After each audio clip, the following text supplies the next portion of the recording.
Imagine two friends graduating from college together. Let's call them Oliver and Ethan. Neither of them comes from a wealthy family. Neither inherits money. Both land ordinary jobs, making around the same salary. At first, their financial lives are almost identical. Then one evening, Oliver watches a video that asks a simple question. What if you invested just $100 every month? His first reaction is probably the same one most people have. $100 can't possibly make a difference. After all, social media is full of people claiming you need thousands of dollars to build wealth. So what can $100 really do? Still, Oliver decides to try it. He opens a brokerage account, chooses a low-cost S&P 500 index fund, sets up an automatic investment of $100 every month. Then he forgets about it. Ethan takes a different approach. He isn't against investing, he just wants to wait until the timing feels better. Maybe after the next raise, maybe after he pays off a few more bills, maybe when he has enough to invest properly. It sounds reasonable. In fact, most people would probably agree with him. If you've ever wondered whether investing small amounts is actually worth it, consider subscribing. On this channel, we break down the psychology behind money and the simple habits that quietly build long-term wealth. A few months pass. Oliver's account has grown, but only a little. Nothing life-changing. Ethan smiles when he sees it. See? I told you $100 wasn't enough. At first, it looks like he's right. But the strange thing about investing is that the biggest changes almost never happen in the beginning. They happen much later, because the first $100 isn't valuable for the reason most people think. And over the next 20 years, that tiny monthly investment begins to reveal a lesson that almost everyone learns too late. For the first few months, nothing exciting happened. Every payday, $100 left Oliver's checking account and went straight into the same investment, a low-cost S&P 500 index fund. He didn't spend hours researching individual stocks. He didn't try to predict the next company that would explode in value. Instead, he bought a small piece of hundreds of large businesses with one simple investment. Then he left it alone. Ethan watched from the sidelines. Every time the market fell, he felt relieved that he hadn't started. Every time the market reached a new high, he told himself he'd wait for the next correction. There always seemed to be a reason not to invest. Oliver experienced those same market swings. Some months his account was up. Other months, it was down. At first, seeing his balance fall after putting money in felt uncomfortable. But then he learned something that changed the way he looked at investing. When you're investing consistently, a market decline doesn't just mean your account is temporarily worth less. It also means your next $100 buys more shares than it did before. And when prices rise again, those extra shares participate in the recovery. That's one reason many long-term investors keep investing through both good markets and bad, rather than trying to guess the perfect moment. This approach is often called dollar cost averaging. Instead of worrying about whether today is the best day to invest, you invest regularly and let time smooth out the ups and downs. The surprising part? Oliver stopped checking his account every day. He couldn't control what the market would do next week. He could control whether another $100 was invested next month. Meanwhile, Ethan was still waiting for certainty.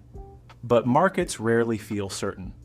There's always another headline, another prediction, another reason to delay.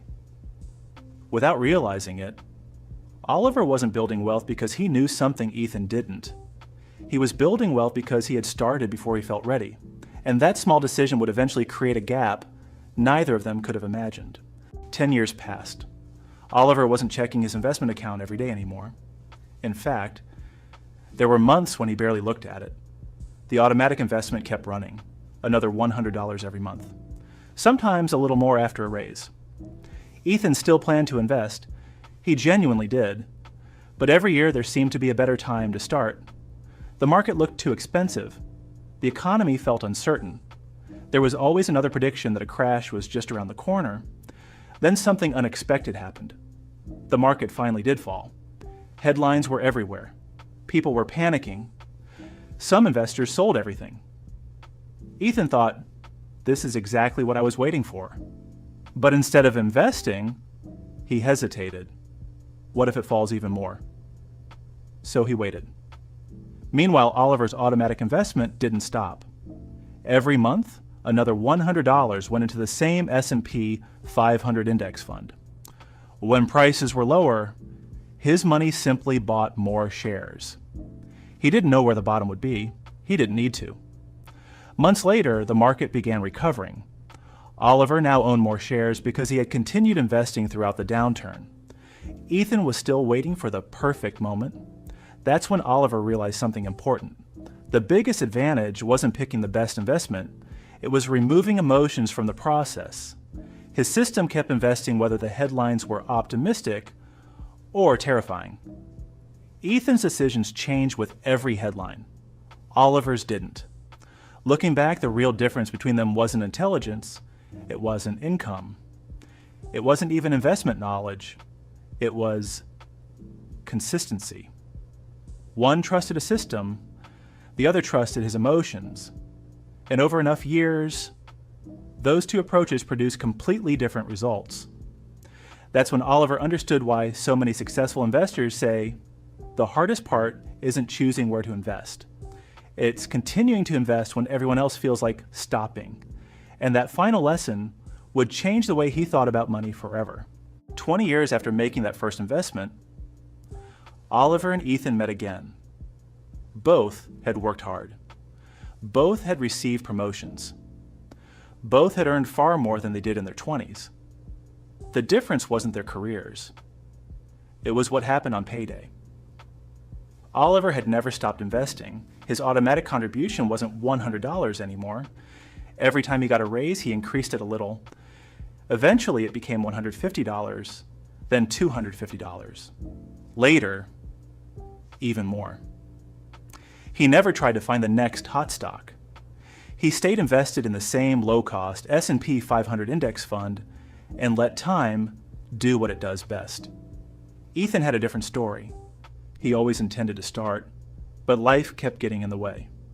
A vacation, a new car, higher rent, then a promotion that made him feel like he could wait just a little longer. Looking back, he realized he hadn't made one big mistake. He'd made 1,000 small delays. That's when Oliver shared the biggest lesson he'd learned. The first $100 didn't change my life. The second didn't either. But somewhere along the way, my investments became large enough that they started contributing almost as much as I was. That's the moment many long-term investors work toward. When your money begins doing part of the work for you, not because of a secret strategy, but because you gave it enough time. The biggest misunderstanding about investing is believing that success comes from finding the perfect stock. For most people, it doesn't. Historically, many long-term investors have built wealth by consistently investing in diversified, low-cost funds, adding to them regularly, and staying invested through market ups and downs. It's simple, not easy, but simple. So if you take one thing away from this story, let it be this. Don't wait until you can invest a large amount. Start with an amount you can realistically invest every month. Automate it, increase it whenever your income grows. Then let consistency do what motivation never can. Because everything changes after your first $100.